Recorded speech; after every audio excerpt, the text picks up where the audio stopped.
सब तो पहला सारे ही मीडिया के सारे साथियों का मैं तुहाडा स्वागत करदा। तुहानू सारिਆਂ ਨੂੰ जी आयां ਨੂੰ। इस प्रैस कॉन्फ्रेंस मेरे नाल साडे सीनियर लीडर और सीनियर स्पोक्सपर्सन सरदार जगतार सिंह संघेड़ा जी मेरे नाल ने। अज एक मौजूदा जिहड़ी राजनीतिक स्थिति आ पंजाब दी और मुल्क दी, उहनूं लैके तुहाडे नाल रूबरू हो रहे हैं। एक पासे देश च मोदी साहब की सरकार की तानाशाही, कारपोरेट घरानिਆਂ ਨੂੰ नियमां ਨੂੰ ताक ते रख के मदद देना, सरकारी तंत्र का प्राइवेटाइजेशन करने वाले पासे तुरी हुई है। एक तानाशाह सरकार वांगू मनमाने ढंग नाल मुल्क च जिहड़ा फैसले ले जा रहे हैं और उहदे खिलाफ देश दियां सब तो पुरानियां पार्टियां जिहदे च कांग्रेस और श्रोमणी अकाली दल बादल दोनों की राजनीति जे देखोगे इस क्राइसिस के टाइम जदों अनकॉन्स्टिट्यूशनल फैसले लगातार मोदी साहब की सरकार लै रही है तो कांग्रेस जिहड़ी आ अपने परिवार नूं वंशवाद नूं बचाउण दा जिहड़ा संघर्ष कर रही है। आपां वेख रहे रोजाना कदी राहुल गांधी जी नूं ईडी ने बुला लिया तो कांग्रेस सारे मुल्क च प्रोटेस्ट, धरने, प्रदर्शन लगा रही है, तो कदी सोनिया गांधी जी नूं बुलाया जा रहा है तो कांग्रेस कॉल कर रही है एक एक वर्कर नूं ब्लॉक स्तर तो लैके नैशनल लैवल ते कि गांधी परिवार नूं, गांधी परिवार की विरासत नूं बचाउणा है।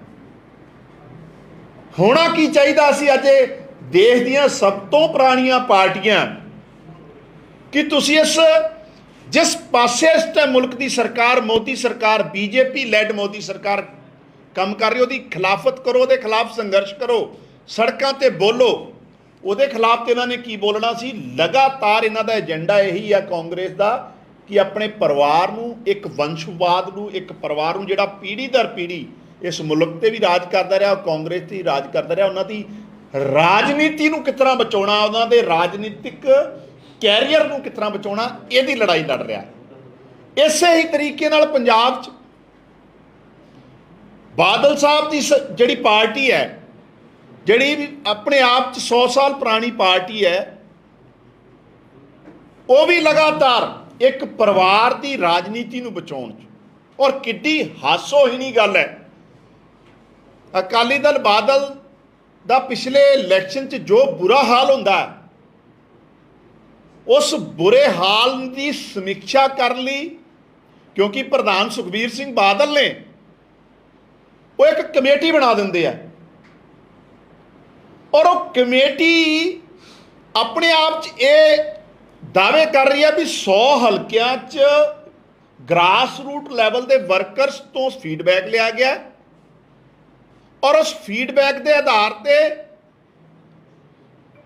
जो मीडिया च असीं देख रहे हैं वो गल्लां या अकाली दल के लीडर ऑफ द रिकॉर्ड दसदे आ कि लीडरशिप चेंज होना चाहिए, लेकिन स्थिति की है उस कमेटी की रिपोर्ट जिहड़ी सुखबीर सिंह बादल साहब आप ही बनाउंदे आ, जिहड़ी 100 हल्कियां च घुमदी आ, ते वो कमेटी की रिपोर्ट फिर सुखबीर सिंह बादल नूं अधिकार दिंदी है भी इत्ते फैसला की लेना। किड्डी हासोहीनी स्थिति। और उस कमेटी के सीनियर लीडर चंदूमाजरा साहब ते मैनूं तरस आ रहा, उन्होंने जिस तरीके नाल अपना दुखड़ा रोया है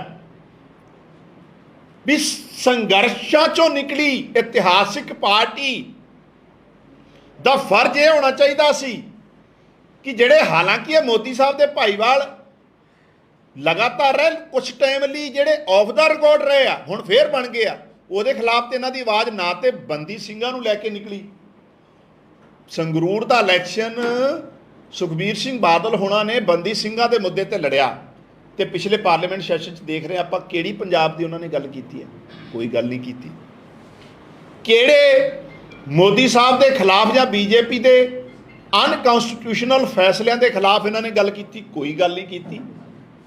ਔਰ ਅੱਜ ਸਾਰਾ ਜ਼ੋਰ ਲੱਗਿਆ ਹੋਇਆ ਕਾਂਗਰਸ 'ਚ ਗਾਂਧੀ ਪਰਿਵਾਰ ਨੂੰ ਬਚਾਉਣ ਦਾ ਤੇ ਅਕਾਲੀ ਦਲ ਬਾਦਲ 'ਚ ਸੁਖਬੀਰ ਸਿੰਘ ਬਾਦਲ ਦੀ ਰਾਜਨੀਤੀ ਬਚਾਉਣ ਦਾ। ਇਸ ਤੋਂ ਬਦਕਿਸਮਤ ਵਾਲੀ ਰਾਜਨੀਤੀ ਇਹਨਾਂ ਪਾਰਟੀਆਂ ਦੀ ਕੀ ਹੋ ਸਕਦੀ?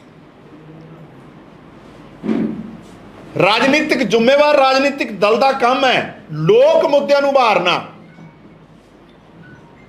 ਅੱਜ ਜਦੋਂ ਗੁਜਰਾਤ 'ਚ ਜਿੱਥੇ ਸ਼ਰਾਬਬੰਦੀ ਹੈ ਉੱਥੇ 50 ਤੋਂ ਉੱਪਰ ਲੋਕ ਮਰ ਜਾਂਦੇ ਆ ਤੇ ਇੱਕ ਆਵਾਜ਼ ਗੂੰਜ ਰਹੀ ਆ, ਉਹ ਸ਼੍ਰੀ ਅਰਵਿੰਦ ਕੇਜਰੀਵਾਲ ਜੀ ਦੀ ਆਮ ਆਦਮੀ ਪਾਰਟੀ ਦੀ, ਮੋਦੀ ਸਾਹਿਬ ਦੇ ਖਿਲਾਫ। ਅੱਜ ਦੇਸ਼ 'ਚ ਕਿਤੇ ਵੀ ਕ੍ਰਾਈਸਿਸ ਆ ਰਿਹਾ ਹੈ ਤੇ ਇੱਕ ਆਵਾਜ਼ ਬੋਲਦੀ ਹੈ, ਉਹ ਅਰਵਿੰਦ ਕੇਜਰੀਵਾਲ ਜੀ ਦੀ ਆਮ ਆਦਮੀ ਪਾਰਟੀ ਦੀ ਬੋਲਦੀ ਹੈ, ਭਗਵੰਤ ਸਿੰਘ ਮਾਨ ਦੀ ਬੋਲਦੀ। ਲੇਕਿਨ ਜਿਹੜੀਆਂ ਪਾਰਟੀਆਂ 100 ਸਾਲ ਪੁਰਾਣੀਆਂ ਸੀ ਉਹ ਸਿਰਫ ਤੇ ਸਿਰਫ ਆਪਣੇ ਪਰਿਵਾਰ ਨੂੰ, ਆਪਣੇ ਵੰਸ਼ ਨੂੰ ਬਚਾਉਣ ਦੀ ਜਿਹੜੀ ਰਾਜਨੀਤੀ, ਔਰ ਇਸ ਭੰਬਲ ਭੂਸੇ 'ਚ ਉਹਨਾਂ ਨੇ ਆਪਣੇ ਕੈਡਰ ਤੇ ਲੋਕਾਂ ਨੂੰ ਵੀ ਗੁੰਮਰਾਹ ਕੀਤਾ।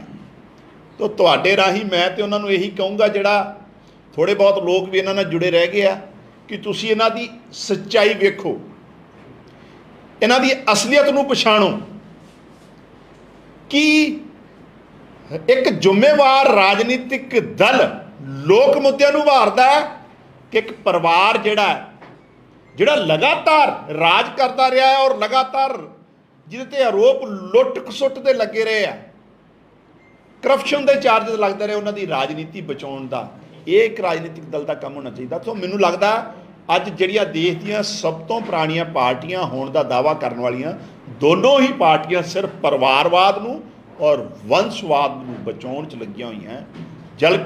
ਬਲਕਿ ਹੋਣਾ ਇਹ ਚਾਹੀਦਾ ਸੀ ਕਿ ਬੀਜੇਪੀ ਦੀ ਤਾਨਾਸ਼ਾਹੀ ਔਰ ਮੋਦੀ ਸਾਹਿਬ ਦੀ ਤਾਨਾਸ਼ਾਹੀ ਸਰਕਾਰ ਦੇ ਖਿਲਾਫ ਆਵਾਜ਼ ਬੁਲੰਦ ਕਰਨੀ ਚਾਹੀਦੀ ਸੀ, ਜਿਹੜੀ ਸਿਰਫ ਤੇ ਸਿਰਫ ਇਸ ਮੁਲਕ 'ਚ ਅਰਵਿੰਦ ਕੇਜਰੀਵਾਲ ਜੀ ਦੀ ਅਗਵਾਈ 'ਚ, ਪੰਜਾਬ 'ਚ ਮਾਨ ਸਾਹਿਬ ਦੀ ਅਗਵਾਈ 'ਚ ਜਿਹੜੀ ਆ ਬੁਲੰਦ ਕਰ ਰਿਹਾ। ਔਰ ਲਗਾਤਾਰ ਆਮ ਆਦਮੀ ਪਾਰਟੀ ਜਿਹਦੇ 'ਚ ਆਮ ਸਧਾਰਨ ਪਰਿਵਾਰ ਦੇ ਲੋਕ ਆ ਕੇ, ਜਿਨ੍ਹਾਂ ਨੂੰ ਇੱਕ ਪਲੇਟਫਾਰਮ ਮਿਲਦਾ ਹੈ, ਜਿਹੜੇ ਰਾਜਨੀਤੀ ਕਰਦੇ ਆ, ਲੋਕ ਮੁੱਦਿਆਂ ਦੀ ਰਾਜਨੀਤੀ ਕਰਦੇ ਆ।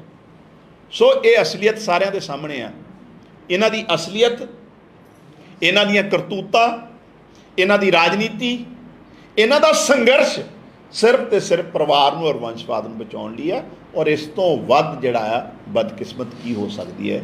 ਇਹਨਾਂ ਦੇ ਜਿਹੜੇ ਲੋਕ ਥੋੜ੍ਹੇ ਬਹੁਤ ਬਚੇ ਵੀ, ਮੈਂ ਉਹਨਾਂ ਨੂੰ ਕਹੂੰਗਾ ਇਹਨਾਂ ਦਾ ਖਹਿੜਾ ਛੱਡੋ ਔਰ ਇਸ ਪੰਜਾਬ ਦੀ ਤਰੱਕੀ ਵਾਸਤੇ, ਦੇਸ਼ ਨੂੰ ਅੱਗੇ ਵਧਾਉਣ ਵਾਸਤੇ ਆਮ ਆਦਮੀ ਪਾਰਟੀ ਨਾਲ ਜਿਹੜਾ ਆ ਇਸ ਸੰਘਰਸ਼ ਦੀ ਲੜਾਈ 'ਚ ਨਾਲ ਜੁੜੋ। ਜਿਹੜੇ ਲੋਕ ਬੀਜੇਪੀ 'ਚ ਚਲੇ ਜਾਂਦੇ ਨੇ, ਫਿਰ ਉਹ ਬਚ ਜਾਂਦੇ ਨੇ, ਫਿਰ ਉਹਨਾਂ ਦੀ ਰਾਜਨੀਤੀ ਚੱਲਦੀ ਰਹਿੰਦੀ ਹੈ। ਕਿੱਥੇ ਚੱਲਦੀ ਹੈ? ਬੀਜੇਪੀ ਲੈਡ ਮੋਦੀ ਗੌਰਮੈਂਟ, ਜਿਹੜਾ ਉਹਨਾਂ ਦਾ ਹੰਕਾਰੀ ਰਵੱਈਆ, ਜਿਹੜਾ ਉਹਨਾਂ ਦਾ ਤਾਨਾਸ਼ਾਹੀ ਰਵੱਈਆ, ਜਿਹੜਾ ਉਹਨਾਂ ਦਾ ਅਨਕਨਸਟੀਟਿਊਸ਼ਨਲ ਕੰਮਕਾਜ ਕਰਨ ਦਾ ਤਰੀਕਾ ਹੈ, ਉਹਦੇ ਖਿਲਾਫ ਤੇ ਲੜਾਈ ਲੜਨ ਦੀ ਲੋੜ ਹੈ। ਉਹੀ ਤੇ ਅਸੀਂ ਕਹਿ ਰਹੇ ਹਾਂ।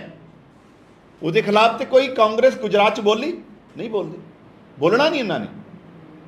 ਸੋ ਉਹੀ ਸਾਡਾ ਤੁਹਾਡੇ ਤੋਂ ਰਾਹੀਂ ਲੋਕਾਂ ਨੂੰ ਇਹੀ ਕਹਿਣ ਦਾ ਮਤਲਬ ਹੈ ਵੀ ਇੱਕ ਜ਼ਿੰਮੇਵਾਰ ਰਾਜਨੀਤਿਕ ਦਲ ਔਰ ਇਹ ਦਾਅਵਾ ਕਰਨ ਵਾਲੇ ਰਾਜਨੀਤਿਕ ਦਲ ਦਾ ਕੀ ਫਰਕ? ਅੱਜ ਇੱਕ ਪ੍ਰੈਸ ਕਾਨਫਰੰਸ ਹੋਈ ਹੈ ਜੀ ਕਿਸਾਨ ਜਥੇਬੰਦੀਆਂ ਦੀ, ਤੇ ਪਾਣੀ ਬਾਰੇ ਤੁਸੀਂ ਆਪਣਾ ਸਟੈਂਡ ਕਲੀਅਰ ਕਰੋ। ਕਹਿੰਦੇ ਅਸੀਂ ਪਾਣੀ ਹਰਿਆਣੇ ਨੂੰ ਨਹੀਂ ਦੇ ਸਕਦੇ, ਸਾਡੇ ਕੋਲ ਜਿਵੇਂ ਤੁਹਾਡੇ ਕੁਝ ਲੋਕ ਉੱਤੇ ਕਹਿੰਦੇ ਕਿ ਅਸੀਂ ਜਿੱਦਣ ਸਰਕਾਰ ਹਰਿਆਣੇ 'ਚ ਮੰਗੀ, ਪੰਜਾਬ ਸਾਡੀ ਤੇ ਅਸੀਂ ਪਾਣੀ ਜਿਹੜਾ ਉੱਤੇ ਕਰ, ਉਹਦੇ ਤੇ ਬੜਾ ਸਪਸ਼ਟ ਹੈ। ਪੰਜਾਬ ਕੋ ਅੱਜ ਦੇ ਹਾਲਾਤ 'ਚ ਇੱਕ ਬੂੰਦ ਵੀ ਪਾਣੀ ਜਿਹੜਾ ਹੈ ਦੇਣ ਦਾ ਨਹੀਂ ਹੈ, ਨਾ ਅਸੀਂ ਦੇਵਾਂਗੇ। ਪੰਜਾਬ ਦੇ ਪਾਣੀ ਤੇ ਪਹਿਲਾ ਅਧਿਕਾਰ ਪੰਜਾਬ ਦਾ, ਪੰਜਾਬ ਦੇ ਲੋਕਾਂ ਦਾ। ਪੰਜਾਬ 'ਚ ਲੱਖਾਂ ਏਕੜ ਜਿਹੜਾ ਆ, ਕਈ ਮਤਲਬ ਏਰੀਆ ਜਿਹੜਾ ਸਾਡਾ ਆ, ਹਜ਼ਾਰਾਂ ਏਕੜ ਏਰੀਆ ਜਿਹੜਾ ਆ ਸੁੱਕੇ ਦੀ ਮਾਰ ਚੱਲਦਾ ਹੈ। ਔਰ ਪੀਣ ਵਾਲੇ ਪਾਣੀ, ਮੈਂ ਨਾਲ ਹੀ ਜੋੜਦਾ, ਪੀਣ ਵਾਲੇ ਪਾਣੀ ਦਾ ਮਸਲਾ ਵੀ ਬੜਾ ਗੰਭੀਰ ਹੈ ਪੰਜਾਬ 'ਚ। ਉਹਨੂੰ ਲੈ ਕੇ ਮਾਨ ਸਾਹਿਬ ਪਿਛਲੇ ਦਿਨਾਂ 'ਚ ਜਿਹੜੇ ਵਾਟਰ ਰਿਸੋਰਸ ਮਿਨਿਸਟਰ ਸਾਹਿਬ ਨੂੰ ਮਿਲ ਕੇ ਆਏ ਆ। ਕੱਲ੍ਹ ਵੀ ਇੱਕ ਡੈਲੀਗੇਸ਼ਨ ਜਿਹੜਾ ਕਿ ਆ ਕੇ ਉਹਨਾਂ ਨੂੰ ਮਿਲਿਆ, ਜਿਨ੍ਹਾਂ ਦੀ ਬਹੁਤ ਵੱਡੀ ਪਾਣੀ ਨੂੰ ਸਾਫ਼ ਕਰਨ ਦਾ ਜਿਹੜਾ ਉਹਨਾਂ ਕੋਲ ਤਕਨੀਕ ਹੈ, ਉਹ ਵੀ ਆਉਣ ਵਾਲੇ ਟਾਈਮ 'ਚ ਪੰਜਾਬ ਦੀ ਸਰਕਾਰ ਯੂਜ਼ ਕਰੇ। ਹਰਿਆਣਾ ਆਮ ਆਦਮੀ ਪਾਰਟੀ ਜਿਹੜੇ ਹਰਿਆਣਾ ਦੀ ਵੀ ਹੈ, ਉਹ ਵੀ ਐਕਸੈਪਟ ਕਰੇਗੀ ਤੁਹਾਡੇ ਇਸ ਬਿਆਨ ਨੂੰ ਕਿ ਪੰਜਾਬ ਪਾਣੀ ਨਹੀਂ ਦੇ ਸਕਦਾ? ਨਹੀਂ ਦੇ ਸਕਦਾ, ਹੈ ਹੀ ਨਹੀਂ, ਤਾਂ ਕਿੱਥੋਂ ਦੇ ਦਈਏ? ਬਟ ਉਹ ਬਿਆਨ ਉੱਤੇ ਹਰਿਆਣੇ 'ਚ ਕੁਝ ਹੋਰ ਹੁੰਦਾ ਨਹੀਂ, ਉਹ ਉਸ ਤੋਂ ਅਗਲੇ ਦਿਨ ਹੀ ਅਸੀਂ ਡਿਨਾਈ ਕਰਤਾ ਸੀ। ਕਿਹੜੇ? ਦੇਖੋ ਪ੍ਰੈਕਟੀਕਲ ਸਿਚੁਏਸ਼ਨ ਕੀ ਹੈ।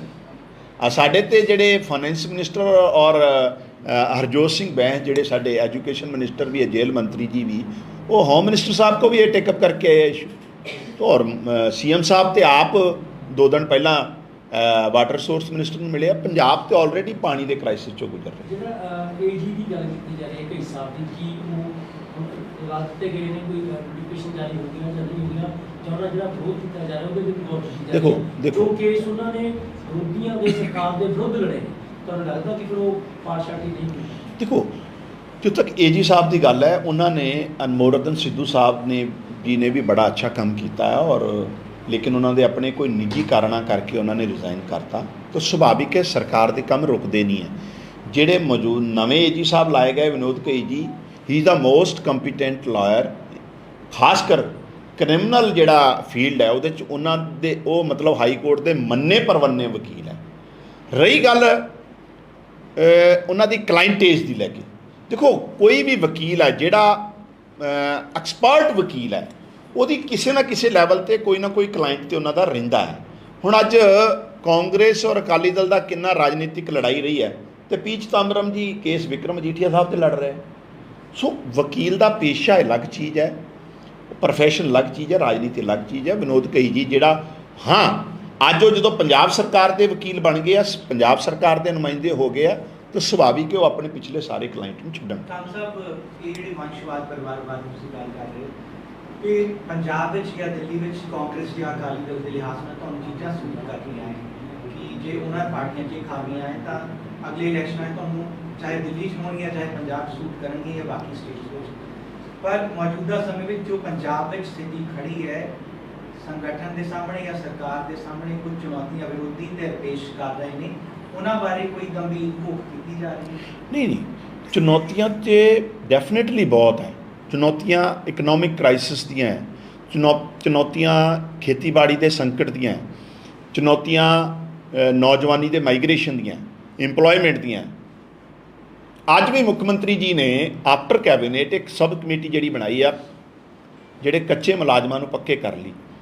ਉਹਨਾਂ ਨੇ ਬੇਨਤੀ ਕੀਤੀ, ਔਰ ਮੈਂ ਤੁਹਾਡੇ ਰਾਹੀਂ ਦੱਸਣਾ ਚਾਹੁੰਦਾ ਹੈ ਕਿ ਨੌਜਵਾਨਾਂ ਨੂੰ ਸੰਘਰਸ਼ ਸੜਕਾਂ 'ਤੇ ਕਰਨ ਦੀ ਲੋੜ ਨਹੀਂ। ਮੁੱਖ ਮੰਤਰੀ ਸਾਹਿਬ ਔਰ ਸਰਕਾਰ ਆਪ ਪੂਰਾ ਘੋਖ ਕਰ ਰਹੀ ਹੈ ਉਹਨਾਂ ਦਾ ਲੀਗਲ ਜਿਹੜਾ ਅਸਪੈਕਟ ਹੈ, ਕਿਉਂਕਿ ਪਿਛਲੇ ਸਾਲਾਂ 'ਚ ਹੋਇਆ ਕਿ ਕੋਈ ਬੰਦੇ ਨੂੰ ਨੌਕਰੀ ਦਿੱਤੀ ਵੀ ਗਈ ਤਾਂ ਦੂਜਾ ਜਾ ਕੇ ਹਾਈ ਕੋਰਟ 'ਚ ਲੀਗਲ ਕੰਪਲਿਕੇਸ਼ਨ ਪੈ ਗਈ ਤੇ ਰੋਕੀ। ਅਸੀਂ ਨਹੀਂ ਚਾਹੁੰਦੇ ਕਿਸੇ ਵੀ ਨੌਜਵਾਨ ਨੂੰ ਨੌਕਰੀ ਮਿਲੇ ਤੇ ਉਹ 'ਚ ਕੋਈ ਲੀਗਲ ਕੰਪਲਿਕੇਸ਼ਨ ਆਵੇ, ਔਰ ਬਹੁਤ ਸੰਜੀਦਗੀ ਨਾਲ ਚੀਮਾ ਸਾਹਿਬ ਦੀ ਅਗਵਾਈ ਵਾਲੀ ਕਮੇਟੀ ਇਸ ਕੰਮ ਕਰ ਰਹੀ ਹੈ। ਖੇਤੀ ਨੂੰ ਲੈ ਕੇ ਮਾਨ ਸਾਹਿਬ ਦੀ ਸਰਕਾਰ ਨੇ ਜਿਹੜੇ ਇਨੀਸ਼ੀਏਟਿਵ ਲਏ ਆ, ਚਾਹੇ 1500 ਰੁਪਏ ਸਿੱਧੀ ਬਿਜਾਈ ਨੂੰ ਲੈ ਕੇ, ਮੂੰਗੀ ਨੂੰ MSP ਤੇ ਖਰੀਦੀ, ਮੂੰਗੀ ਤੇ ਇਨਸੈਂਟਿਵ ਵੀ ਜਿਹੜਾ ਉਹਦਾ ਬਜਟ ਵਿੱਚ ਪਾਸ ਕਰਤਾ। ਸੋ ਜਿਹੜੇ ਸਾਡੇ ਕੋਲ ਰਿਸੋਰਸ ਹੈ, ਸੀਮਿਤ ਸਾਧਨ ਹੈ, ਜਾਂ ਪੰਜਾਬ ਦੇ ਜਿਹੜੇ ਰਿਸੋਰਸ ਨੂੰ ਪਿਛਲੇ ਸਾਲਾਂ 'ਚ ਰਸੂਖਦਾਰਾਂ ਨੇ, ਜ਼ਮੀਂਦਾਰਾਂ ਨੇ ਦੱਬਿਆ ਸੀ, ਉਹਨਾਂ ਨੂੰ ਛਡਾਉਣ ਦੀ ਗੱਲ ਹੈ। ਤਾਂ ਪੰਜਾਬ ਸਰਕਾਰ ਤੇ ਹਰੇਕ ਮੋਰਚੇ ਤੇ ਲੱਗੀ ਹੋਈ ਹੈ ਕਿ ਪੰਜਾਬ ਦੇ ਖਜ਼ਾਨੇ ਨੂੰ ਜਿਹੜਾ ਮਜ਼ਬੂਤੀ ਦਿੱਤੀ ਜਾਵੇ, ਔਰ ਉਸ ਫਿਰ ਪੈਸਾ ਪੰਜਾਬ ਦੇ ਲੋਕਾਂ ਦੇ ਵੈਲਫੇਅਰ 'ਤੇ ਲਾਇਆ ਜਾਵੇ। ਔਰ ਹਜੇ ਤੇ ਟਾਈਮ ਹੀ ਬਹੁਤ ਥੋੜ੍ਹਾ ਹੋਇਆ। ਮੈਨੂੰ ਲੱਗਦਾ ਹੈ ਵੀ ਜਦੋਂ ਸਥਿਤੀਆਂ ਸਾਲ 2 ਸਾਲ 'ਚ ਬਹੁਤ ਬਿਹਤਰ ਹੋ ਜਾਣਗੀਆਂ। ਸੁਭਾਵਿਕ ਜੀ ਗੱਲ ਹੈ ਕਿ ਪੰਜਾਬ ਦੇ ਖਜ਼ਾਨੇ 'ਚ ਪਹਿਲੇ ਸਾਲਾਂ 'ਚ ਲੁੱਟ ਸੁੱਟ ਬਹੁਤ ਰਹੀ ਹੈ। ਇਸ ਕਰਕੇ ਪਹਿਲਾਂ ਅੱਜ ਜੇ ਸਾਡਾ ਕੋਈ MLA, ਕੋਈ ਮੰਤਰੀ, ਕੋਈ ਲੀਡਰ ਕਿਸੇ ਕਰਪਸ਼ਨ ਜ਼ਿੰਮੇਵਾਰ ਹੈ ਤੇ ਅਸੀਂ ਲੋਕਾਂ ਦੇ ਜਵਾਬ ਦੇ। ਸੋ ਉਸ ਪਾਸੇ ਲੱਗੇ ਹੋਏ ਆ। ਚੁਣੌਤੀਆਂ ਹੈਗੀਆਂ, ਲੇਕਿਨ ਜਦੋਂ ਯੋਗ ਅਗਵਾਈ ਹੋਵੇ, ਸਾਫ਼ ਸੁਥਰੀ ਨੀਅਤ ਹੋਵੇ ਤੇ ਚੁਣੌਤੀਆਂ ਨੂੰ ਪਾਰ ਕਰ ਲਿਆ ਜਾਂਦਾ। ਕਾਂਗ ਸਾਹਿਬ AG ਆਫਿਸ ਦੇ ਵਿੱਚ ਜਿਹੜੀ ਨਿਯੁਕਤੀਆਂ ਨੇ ਉਹ ਕਾਫੀ ਮੁੱਦਾ ਪਿਛਲੇ ਦਿਨ ਬਣਾ ਰਿਹਾ, ਕੀ ਦੇਖਦੇ? ਨਹੀਂ, ਮੁੱਖ ਮੰਤਰੀ ਜੀ ਨੇ ਅੱਜ ਕਹਿਤਾ ਨਵੇਂ ਜੀ ਆ ਗਏ ਆ ਤੇ ਹੁਣ ਬਹੁਤ ਜਲਦੀ ਜਿਹੜਾ ਆ ਉਹਨਾਂ ਦੀਆਂ ਨਿਯੁਕਤੀਆਂ ਜਿਹੜੀਆਂ ਆ ਉਹ ਵੀ ਜਲਦੀ ਹੋ ਜਾਣਗੀਆਂ, ਕੋਈ ਦਿੱਕਤ ਨਹੀਂ। ਉਹ ਕਲਾਇੰਟ ਵੀ ਜਿਹੜੀ ਤੁਸੀਂ ਕਹਿ ਰਹੇ ਹੋ ਕਿ ਜਿਹੜੇ ਉਹਨਾਂ ਦੇ ਕਲਾਇੰਟ ਹੈ, ਜੇ ਉਹ AG ਲੱਗੇ ਨੇ ਤਾਂ ਹਾਂ, ਡੈਫੀਨੇਟਲੀ। ਦੇਖੋ ਉਹਨਾਂ ਨੇ ਤਾਂ ਫੀਸ ਲਿੱਤੀ ਹੋਈ, ਕਲਾਇੰਟ ਕਿਵੇਂ? ਨਹੀਂ, ਉਹ ਕੋਈ ਮੈਂ ਤੇ ਕਈ ਜੱਜ ਬਣ ਜਾਂਦੇ ਆ, ਵਕੀਲ। ਮੇਰੀ ਗੱਲ ਸੁਣ, ਕਈ ਵਕੀਲ ਸਾਹਿਬਾਨ ਜਦੋਂ ਐਲੀਵੇਟ ਹੋ ਜਾਂਦੇ, ਜੱਜ ਬਣ ਜਾਂਦੇ, ਤੇ ਉਹ ਆਪਣੇ ਕੇਸ ਦੇ ਜਾਂਦੇ ਆ, ਕਿਸੇ ਨੂੰ ਵੀ ਦੇ ਜਾਣ। ਸੋ ਇਹ ਨਹੀਂ, ਇਹ ਉਹਨਾਂ ਨੇ ਦੇਖਣਾ। ਲੇਕਿਨ ਜਦੋਂ ਪੰਜਾਬ ਸਰਕਾਰ ਦੇ ਨੁਮਾਇੰਦੇ ਹੋ ਗਏ ਤਾਂ ਸਿਰਫ ਪੰਜਾਬ ਦਾ ਪੱਖ ਪੂਰਨਗੇ, ਪੰਜਾਬ ਦੀ ਗੱਲ ਕਰਨਗੇ। ਲੇਕਿਨ ਉਹਨਾਂ ਦੀ ਜਿਹੜੀ ਪ੍ਰੋਫੈਸ਼ਨਲ ਹੈ, ਜੋ ਉਹਨਾਂ ਦਾ ਪ੍ਰੋਫੈਸ਼ਨ ਹੈ, ਉਹਦੇ 'ਚ ਉਹ ਐਕਸਪਰਟੀਜ਼ ਹੈ, ਇਹਦੇ 'ਚ ਕੋਈ ਦੋ ਰਾਏ ਨਹੀਂ ਹੈ। ਸੋ ਜਿੱਥੇ ਇੰਟਰਸਟ ਕਲੈਸ਼ ਕਰੂਗਾ, ਸੁਭਾਵਿਕ ਤੌਰ 'ਤੇ ਉਹਨੂੰ ਛੱਡੋ। 30 ਤਰੀਕ ਨੂੰ ਜੀ 30 ਤਰੀਕ ਨੂੰ ਆ ਰਹੇ ਨੇ ਹਾਂਜੀ, ਤੇ ਪਿਛਲੀ ਵਾਰ ਵੀ ਐਸੀ ਅਨਾਉਂਸ ਕਰਦੇ ਸੀਗੇ ਜਿਹੜਾ ਕਿ ਕੇਂਦਰ ਦੇ ਨਾਲ ਤਨਖਾਹਾਂ ਦੀ ਗੱਲ ਸੀਗੀ। ਸੋ ਇਸ ਤਰ੍ਹਾਂ ਜੇਕਰ ਕੁਝ ਕਰ ਦਿੰਦੇ ਤਾਂ ਆਮ ਆਦਮੀ ਪਾਰਟੀ ਨਹੀਂ, ਅਸੀਂ ਤੇ ਪਹਿਲੇ ਦਿਨ ਤੋਂ ਵਿਰੋਧ ਕਰ ਰਹੇ ਹਾਂ। ਨਹੀਂ, ਜਿਹੜੀਆਂ ਪੰਜਾਬ ਯੂਨੀਵਰਸਿਟੀ ਦੇ EMPLOYEES ਵਾਸਤੇ ਤਾਂ ਉਹਨਾਂ ਦਾ ਨੋਟੀਫਿਕੇਸ਼ਨ ਆ ਗਿਆ ਹੈ ਵੀ ਨਹੀਂ ਅਸੀਂ ਇੱਥੇ ਲਾਗੂ ਕਰ ਰਹੇ। ਸਾਡੀ ਕੋਸ਼ਿਸ਼ ਹੈਗੀ ਆ ਵੀ ਪੰਜਾਬ ਦੇ ਜਿਹੜੇ ਇੰਟਰਸਟ ਹੈ ਚੰਡੀਗੜ੍ਹ 'ਚ ਉਹਨਾਂ ਨੂੰ ਜਿਹੜਾ ਬਚਾਇਆ ਜਾਏ। ਪੰਜਾਬ ਦੇ ਵੀ ਕੁਝ ਕਾਂਸਾ ਵੈਸੇ ਹੁੰਦਾ ਇੱਕ ਡੈਮ ਸੇਫਟੀ ਬਿੱਲ ਦਾ ਜਿਹੜਾ ਕਿ ਕਾਫੀ ਵਿਵਾਦ ਜੀ, ਜੀ। ਚੱਲ ਰਿਹਾ, ਉਸ ਡੈਮ ਸੇਫਟੀ ਬਿੱਲ ਲੈ ਕੇ ਆ ਰਹੇ ਆ, ਉਸ ਨੂੰ ਕਿਸ ਤਰ੍ਹਾਂ ਆਲਰੇਡੀ ਆ ਗਿਆ ਹੈ ਜੀ। 2019 ਚ ਡੈਮ ਸੇਫਟੀ ਐਕਟ ਦੇ ਰਾਹੀਂ ਸੈਂਟਰ ਨੇ ਬਹੁਤ ਸਾਰੀਆਂ ਪਾਵਰਾਂ ਜਿਹੜੀਆਂ ਸੂਬੇ ਕੋ ਆਪਣੇ ਹੱਥ 'ਚ ਕਰ ਲੀਆਂ। ਉਦੋਂ ਵੀ ਅਕਾਲੀ ਦਲ BJP ਦਾ ਭਾਈਵਾਲ ਸੀ, ਸੁਖਬੀਰ ਸਿੰਘ ਬਾਦਲ ਸਾਹਿਬ ਉਦੋਂ ਵੀ ਭਾਈਵਾਲ ਸੀ, ਕਿਸੇ ਨੇ ਆਵਾਜ਼ ਨਹੀਂ ਚੁੱਕੀ, ਮਾਨ ਸਾਹਿਬ ਨਹੀਂ ਚੁੱਕੀ ਸੀ ਉਦੋਂ। ਉਹ ਡੈਫੀਨੇਟਲੀ ਅਸੀਂ ਤਾਂ ਕਹਿ ਰਹੇ ਹਾਂ ਅੱਜ ਇਹੀ ਸਾਰੀਆਂ ਜਿਹੜੀਆਂ ਨੀਤੀਆਂ ਆ ਮੋਦੀ ਸਾਹਿਬ ਦੀ ਸਰਕਾਰ ਦੀਆਂ, ਜਿਸ 'ਚ ਸਾਰੀਆਂ ਦੇਸ਼ ਦੀਆਂ ਪਾਵਰਾਂ ਸੈਂਟਰਲਾਈਜ਼ ਕੀਤੀਆਂ ਜਾ ਰਹੀਆਂ, ਸੂਬਿਆਂ ਨੂੰ ਕਮਜ਼ੋਰ ਕੀਤਾ ਜਾ ਰਿਹਾ, ਉਹਦੇ ਖਿਲਾਫ ਅਗਰ ਕੋਈ ਬੋਲਦਾ ਹੈ ਤੇ ਸਿਰਫ ਕੇਜਰੀਵਾਲ ਸਾਹਿਬ ਬੋਲਦੇ ਆ। ਇਹ ਦੋਨੋਂ ਪਾਰਟੀਆਂ ਤੇ ਸਿਰਫ ਆਪਣੇ ਪਰਿਵਾਰ ਨੂੰ ਤੇ ਵੰਸ਼ ਨੂੰ ਬਚਾਉਣ 'ਚ ਲੱਗੀਆਂ। ਇਹੀ ਤਾਂ ਸਾਡਾ ਕਹਿਣਾ ਹੈ। ਇਕੱਲਾ ਬੋਲਣ ਨਾਲ ਹੱਲ ਹੋ ਜਾਵੇ, ਕਿਉਂਕਿ BBMP ਦਾ ਮੁੱਦਾ ਹੋਵੇ, 50 ਕਿਲੋਮੀਟਰ BSF ਦਾ ਮੁੱਦਾ ਹੋਵੇ, ਹੋਰ ਕਈ ਚੰਡੀਗੜ੍ਹ 'ਚ ਵਿਧਾਨ ਸਭਾ ਚੰਡੀਗੜ੍ਹ ਦਾ ਇੱਕ ਕਰਕੇ ਫੈਸਲੇ ਉਹਦੇ ਵੀ ਲੈਂਦੇ ਕਿ ਪਰ ਹਜੇ ਤੱਕ ਕੋਈ ਹੱਲ ਨਹੀਂ ਹੋਇਆ। ਦੇਖੋ BBMP ਵਾਲਾ ਇਸ਼ੂ ਵੀ ਪਿਛਲੇ ਦਿਨਾਂ 'ਚ ਜਿਹੜੀ ਜੈਪੁਰ ਮੀਟਿੰਗ ਹੋਈ ਹੈ ਹੋਮ ਮਿਨਿਸਟਰ ਸਾਹਿਬ ਦੀ ਅਗਵਾਈ 'ਚ ਸਾਡੇ 2 ਮੰਤਰੀ ਸਾਹਿਬਾਨ ਵੀ ਗਏ ਸੀ, ਉੱਥੇ ਵੀ ਪੰਜਾਬ ਸਰਕਾਰ ਨੇ ਟੇਕਅਪ ਕੀਤਾ ਆ। ਤਾਂ ਮੈਨੂੰ ਲੱਗਦਾ ਹੈ ਉਹਦੇ ਤੇ ਜ਼ਰੂਰ ਕੇਂਦਰ ਦੀ ਸਰਕਾਰ ਜਿਹੜੀ ਨੁਮਾਇੰਦਗੀ ਬਹਾਲ ਦੁਬਾਰਾ ਕਰੂਗੀ। ਅਸੀਂ ਉਹਦੀ ਲੜਾਈ ਜਿਹੜੀ ਡੈਮੋਕ੍ਰੈਟਿਕ ਪ੍ਰੋਸੈਸ ਜੋ ਲੜਾਈ ਅਸੀਂ ਲੜਾਂਗੇ, ਡਟ ਕੇ ਲੜਾਂਗੇ। ਪੰਜਾਬ ਦੇ ਦੇਖੋ ਹੁੰਦਾ ਕੀ ਰਿਹਾ, ਇੱਕ ਗੱਲ ਬੜੀ ਤੁਸੀਂ ਤੁਹਾਨੂੰ ਪਿਛਲੇ ਸਾਲਾਂ 'ਚ ਚਾਹੇ ਚੰਡੀਗੜ੍ਹ ਦੀ ਗੱਲ ਹੈ, BBMP ਦੀ ਗੱਲ ਹੈ, ਸਿਟਕੋ ਦੀ ਗੱਲ ਹੈ, ਚਾਹੇ ਕਾਂਗਰਸ ਦੀ ਗੱਲ ਕਰ ਲਓ, ਚਾਹੇ ਅਕਾਲੀ ਦਲ ਬਾਦਲ, ਕਿਸੇ ਨੇ ਧਿਆਨ ਨਹੀਂ ਦਿੱਤਾ ਨਾ ਨੁਮਾਇੰਦਗੀ ਭੇਜਣੀ ਹੈ, EMPLOYEE ਭੇਜਣੇ ਆ, BBMP 'ਚ ਆਪਣਾ EMPLOYEE ਭੇਜਣਾ। ਸ਼ਰੇਆਮ ਸੈਂਟਰ ਕਹਿ ਰਿਹਾ ਵੀ ਸਿਟਕੋ ਵਾਸਤੇ ਅਸੀਂ EMPLOYEE ਮੰਗਦੇ ਰਹੇ ਨਾ, ਨਹੀਂ ਦਿੱਤੇ। ਮਾਨ ਸਾਹਿਬ ਨੇ ਹੁਣ ਗਵਰਨਰ ਸਾਹਿਬ ਨੂੰ ਚਿੱਠੀ ਲਿਖੀ ਹੈ ਨਾ ਵੀ ਚੰਡੀਗੜ੍ਹ 60-40 ਦੀ ਰੇਸ਼ੋ ਨਾਲ ਪੰਜਾਬ ਦੀ ਜਿਹੜੀ ਨੁਮਾਇੰਦਗੀ ਬਹਾਲ ਕੀਤੀ ਜਾਵੇ। ਸੋ ਇੱਕ ਸਜਗ ਜਿਹੜੀ ਜਾਗਰੂਕ ਸਰਕਾਰ ਦੀ ਇਹੀ ਜ਼ਿੰਮੇਵਾਰੀ ਹੈ। ਅਲਟੀਮੇਟਲੀ ਤਾਂ ਲੋਕਾਂ ਦੇ ਹੱਥ 'ਚ ਹੈ। ਅਸੀਂ ਤਾਂ ਲੜਾਈ ਹਰ ਤਰੀਕੇ ਨਾਲ ਸੜਕ ਤੋਂ ਲੈ ਕੇ ਸੰਸਦ ਤੱਕ, ਸਾਡੇ ਸੰਸਦ ਹੁਣ ਵੀ ਲੜ ਰਹੇ ਜਿੰਨੇ ਜੋਗੇ ਹੈਗੇ ਆ, ਗਾਂ ਵੀ ਲੜਾਂਗੇ। ਗੈਂਗਸਟਰਿਜ਼ਮ ਦੀ ਗੱਲ ਕੀਤੀ ਜਾਂਦੀ ਹੈ ਪੰਜਾਬ ਤੋਂ ਲੈ ਕੇ ਕੈਨੇਡਾ ਤੱਕ ਗੈਂਗਸਟਰਿਜ਼ਮ ਦੀ ਲੜਾਈ ਸ਼ੁਰੂ ਕਾਹਦੀ? ਗੈਂਗਸਟਰਿਜ਼ਮ ਜੀ ਜੀ। ਇਹ ਪੰਜਾਬ ਦੇ ਵਿੱਚ ਮੁਕਾਬਲੇ ਹੋਏ ਨੇ, ਹਾਲਾਂਕਿ ਜਿਹੜਾ ਉੱਥੇ ਅੰਮ੍ਰਿਤਸਰ ਹੋਇਆ ਸੀ, ਤਰਨਤਾਰਨ ਹੋਇਆ ਸੀਗਾ, ਤੇ ਹੁਣ ਕੈਨੇਡਾ ਦੇ ਵਿੱਚ ਵੀ ਉਸ ਤਰ੍ਹਾਂ ਦੇ ਹੀ ਹੋ ਰਹੇ ਨੇ। ਕਿਸ ਤਰ੍ਹਾਂ ਵੇਖਦੇ ਹੋ ਇਸ ਦੇਖੋ ਇੱਕ ਬੜੀ ਸੀਰੀਅਸ ਪ੍ਰੋਬਲਮ ਹੈ ਆਰਗੇਨਾਈਜ਼ਡ ਕ੍ਰਾਈਮ ਔਰ ਗੈਂਗਸਟਰਵਾਦ। ਲੇਕਿਨ ਤੁਸੀਂ ਦੇਖਿਆ ਪਿਛਲੇ ਦਿਨਾਂ ਜਿਸ ਤਰੀਕੇ ਨਾਲ ਪੰਜਾਬ ਦੇ DG ਸਾਹਿਬ ਗੌਰਵ ਯਾਦਵ ਜੀ ਗਰਾਊਂਡ ਜ਼ੀਰੋ ਤੇ ਜਾ ਕੇ ਅਗਵਾਈ ਕਰ ਰਿਹਾ ਔਰ ਇਸ ਸਮੱਸਿਆ ਦੀ ਲੜਾਈ ਲੜ ਰਿਹਾ, ਤੇ ਮੈਨੂੰ ਲੱਗਦਾ ਇਹਦੇ ਰਿਜ਼ਲਟ ਜਿਹੜੇ ਆ ਚੰਗੇ ਆਉਣਗੇ। ਕਾਰਨ ਇਹੀ ਸੀ, ਫਿਰ ਤੁਸੀਂ ਕਹੋਗੇ ਰਾਜਨੀਤਿਕ ਲਾਈਨ ਲੈ ਲਈ, ਕਿਉਂਕਿ ਪਿਛਲੇ ਸਾਲਾਂ 'ਚ ਵੀ ਪੈਟਰੋਨੇਜ ਦਿੱਤਾ ਗਿਆ ਇਹਨਾਂ ਲੋਕਾਂ ਨੌਜਵਾਨਾਂ ਨੂੰ। ਸਾਰੀਆਂ ਅਕਾਲੀ ਦਲ ਕਾਂਗਰਸ ਨੇ ਸ਼ਰੇਆਮ ਦਿੱਤਾ, ਤਾਂ ਹੀ ਇਹ ਜਿਹੜੀ ਇਹ ਆਰਗੇਨਾਈਜ਼ਡ ਕ੍ਰਾਈਮ ਇੰਨਾ ਵਧਿਆ। ਨਾ ਸਾਡੇ ਮੁੱਖ ਮੰਤਰੀ ਨੇ ਪੈਟਰੋਨੇਜ ਦੇਣਾ, ਨਾ ਫੇਵਰਿਜ਼ਮ ਕਰਨਾ ਹੈ ਕਿਸੇ ਵੀ ਤਰੀਕੇ ਨਾਲ। ਔਰ ਸਾਡੇ DGP ਸਾਹਿਬ ਫੀਲਡ 'ਚ ਜਾ ਕੇ ਗਰਾਊਂਡ ਜ਼ੀਰੋ ਤੇ ਜਾ ਕੇ ਇਹ ਲੜਾਈ ਦੀ ਸ਼ੁਰੂਆਤ ਕਰ ਚੁੱਕੇ ਆ। ਬਹੁਤ ਜਲਦੀ ਮੈਨੂੰ ਲੱਗਦਾ ਇਹ ਸਾਰੀਆਂ ਚੀਜ਼ਾਂ ਤੇ ਕੰਟਰੋਲ ਹੋ ਜਾਏਗਾ। ਚੰਦੂਮਾਜਰਾ ਤੇ ਕਹਿ ਰਹੇ ਹੋ ਕਿ ਉਹਨਾਂ ਨੂੰ ਪਾਰਟੀ ਛੱਡ ਦੇਣੀ ਚਾਹੀਦੀ ਹੈ। ਕਿਹਨਾਂ ਨੂੰ? ਪ੍ਰੇਮ ਸਿੰਘ ਚੰਦੂਮਾਜਰਾ ਨੂੰ ਜਾਂ ਅਕਾਲੀ ਦਲ ਦੇ ਉਹ ਤੇ ਉਹਨਾਂ ਨੇ ਫੈਸਲਾ ਕਰਨਾ। ਮੈਨੂੰ ਤੇ ਉਹਨਾਂ ਦੀ ਬੜੇ ਸਤਿਕਾਰਿਤ ਹੈ ਚੰਦੂਮਾਜਰਾ ਸਾਹਿਬ, ਪਰ ਉਹਨਾਂ ਦੀ ਜਿਹੜੀ ਤਰਸਯੋਗ ਹਾਲਤ ਸੀ ਅੱਜ ਵੀ ਕਮੇਟੀ ਦੀ ਰਿਪੋਰਟ ਸਾਡੇ ਕੋਲ ਆਉਣੀ ਸੀ ਔਰ ਅਸੀਂ ਫਿਰ ਰਿਕਮੈਂਡ ਕਰਨਾ ਸੀ। ਗੱਲ ਕੀ ਹੋਈ, ਮਜ਼ਾਕ ਕਿੱਡਾ ਬਣਾਇਆ ਗਿਆ ਵੀ ਸੁਖਬੀਰ ਸਿੰਘ ਬਾਦਲ ਸਾਹਿਬ ਦੇ ਖਿਲਾਫ ਇਨਕੁਆਇਰੀ ਬੈਠੀ, ਉਹਨਾਂ ਨੇ ਆਪ ਹੀ ਇਨਕੁਆਇਰੀ ਕਰਾ ਲਈ ਤੇ ਆਪ ਹੀ ਫੈਸਲਾ, ਆਪ ਹੀ ਵਕੀਲ, ਆਪ ਹੀ ਜੱਜ ਤੇ ਆਪ ਹੀ ਅਕਿਊਜ਼ਡ। ਇਹੀ ਹਾਸੇ ਵਾਲੀ ਗੱਲ ਹੈ। ਤੇ ਚੰਦੂਮਾਜਰਾ ਸਾਹਿਬ ਦੀਆਂ ਸਾਡੀਆਂ ਤਾਂ ਸ਼ੁਭ ਕਾਮਨਾਵਾਂ ਹੈ, ਲੇਕਿਨ ਬਹੁਤ ਸੀਨੀਅਰ ਲੀਡਰ ਹੈ, ਤਰਸਯੋਗ ਹਾਲਤ ਬਣਾਤੀ ਉਹਨਾਂ ਨੇ। AG ਆਫਿਸ ਦਾ ਜਿਹੜਾ ਨੋਟੀਫਿਕੇਸ਼ਨ ਹਜੇ ਉਹ ਆਇਆ ਨਹੀਂ ਹੈ, ਗਵਰਨਰ ਸਾਹਿਬ ਕੋ ਗਈ ਹੈ ਫਾਈਲ, ਮੈਨੂੰ ਲੱਗਦਾ ਜਲਦੀ ਹੈ। ਪਰ ਇਹ ਜਿਹੜੀ ਉਥਲ ਹੋਈ ਹੈ ਕਿਸੇ ਕੇਸਿਸ ਵਿੱਚ ਕਿਸੇ ਨੂੰ ਫਾਇਦਾ ਤਾਂ ਨਹੀਂ ਹੋ ਜਾਏਗਾ ਇਹ ਸਾਰੇ ਝਗੜੇ ਦਾ ਜਾਂ ਸਾਰੇ ਕਿਸ ਤਰੀਕੇ ਨਾਲ? ਕੁਝ ਕੇਸਿਸ ਜਿਹੜੇ ਲੱਗੇ ਹੋਏ ਨੇ। ਨਹੀਂ ਦੇਖੋ ਸਰਕਾਰਾਂ ਦੇ ਕੰਮ ਕਦੀ ਨਹੀਂ ਰੁਕਦੇ। ਲਾਅ ਆਫਿਸਰਸ ਦੀ ਟੀਮ ਆਲਰੇਡੀ ਉੱਥੇ ਐਗਜ਼ਿਸਟ ਕਰ ਰਹੀ ਹੈ।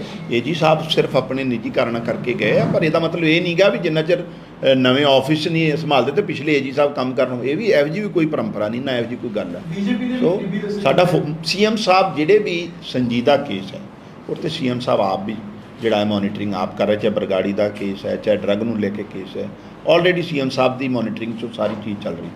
BJP ਦੇ ਕਰੀਬੀ ਦੱਸੇ ਜਾਂਦੇ ਹੈ। ਕੌਣ? ਵਿਰੋਧ ਕੀ ਹੋਈ ਜੀ? ਨਹੀਂ ਦੇਖੋ ਐਵੇਂ ਆਪਾਂ ਕਿਸੇ ਨੂੰ ਕਹਿ ਦਈਏ, ਕੋਈ ਨਾ ਕੋਈ ਕਿਸੇ ਦਾ ਕਰੀਬੀ ਤੇ ਹੁੰਦਾ। ਮੈਂ ਤੁਹਾਨੂੰ ਦੱਸਿਆ ਮਜੀਠੀਆ ਸਾਹਿਬ ਦੇ ਵਕੀਲ P ਚਿਦੰਬਰਮ ਜੀ ਹੈ, ਕਪਿਲ ਸਿੱਬਲ ਸਾਹਿਬ, ਅਭਿਸ਼ੇਕ ਮਨੂ ਸਿੰਘ ਵੀ ਵੱਡੇ ਵਕੀਲਾਂ ਦੇ ਨਾਂ ਲੈ ਲਓ, ਅਰੁਣ ਜੇਤਲੀ ਜੀ ਚਲੋ ਮਰਹੂਮ ਹੋ ਗਏ, ਉਹ ਕਾਂਗਰਸ ਦੇ ਲੀਡਰਾਂ ਦੇ ਕੇਸ ਲੜਦੇ ਰਹੇ ਆ। ਸੋ ਇਹ ਇੱਕ ਪ੍ਰੋਫੈਸ਼ਨ ਅਲੱਗ ਚੀਜ਼ ਹੈ, ਰਾਜਨੀਤੀ ਅਲੱਗ ਚੀਜ਼ ਹੈ। ਹਾਂ, ਜੇ ਉਹ 'ਚ ਕੋਈ ਕਤਾਈ ਲੱਗੂਗੀ ਤਾਂ ਅਸੀਂ ਪੰਜਾਬ ਦੇ ਲੋਕਾਂ ਦੇ ਜਵਾਬ ਦੇ ਹਾਂ। ਬਹੁਤ ਬਹੁਤ ਧੰਨਵਾਦ, ਸ਼ੁਕਰੀਆ।